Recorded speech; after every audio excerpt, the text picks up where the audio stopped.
अस्सलाम वालेकुम दोस्तों, कैसे हैं आप? उम्मीद करते हैं सब खैरियत से और बिल्कुल फिट फाट होंगे। कुवैत की जानब से माली ज़मानत के सिलसिले में फैली हुई गलतफहमी को दूर करने के लिए वजाहत जारी कर दी गई है। दोस्तों, जैसा कि पिछली वीडियो में बताया गया था कि तारकीन वतन की माली इमदाद की जाएगी।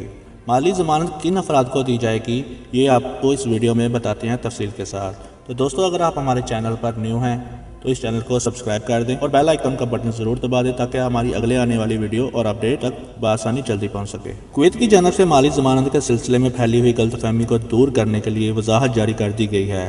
तफसीलात के मुताबिक पार्लिमानी फाइनेंस कमेटी की सरबराह सफ़ा अल हाशिम ने कहा है कि कौंसल की जानब से गैर मुल्कियों के कर्ज़ों की अदायगी की जिस मंजूरी की बात की जा रही है, इसका मतलब ये नहीं कि गैर मुल्कियों को कर्ज़ों की अदायगी दी जाएगी।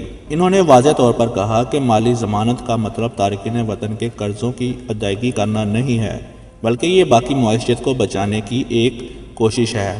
सफ़ा अल हाशिम का कहना था कि फाइनेंशियल सिक्योरिटी कानून अपनी जगह, लेकिन गैर मुल्कियों का कर्ज अदा करने की कौंसल की मंजूरी, इस सिलसिले में जो बातें गर्दिश कर रही हैं वो गलत हैं। इन्होंने कहा कि बैंक क्रेडिट स्टडी के मुताबिक ये माली ज़मानत इन सार्फिन को दी जाएगी जिन्हें कोरोना वायरस की वजह से नुकसान पहुँचा है और जो इसका मुस्तहिक नहीं है, इसे एक पैसा भी नहीं मिलेगा।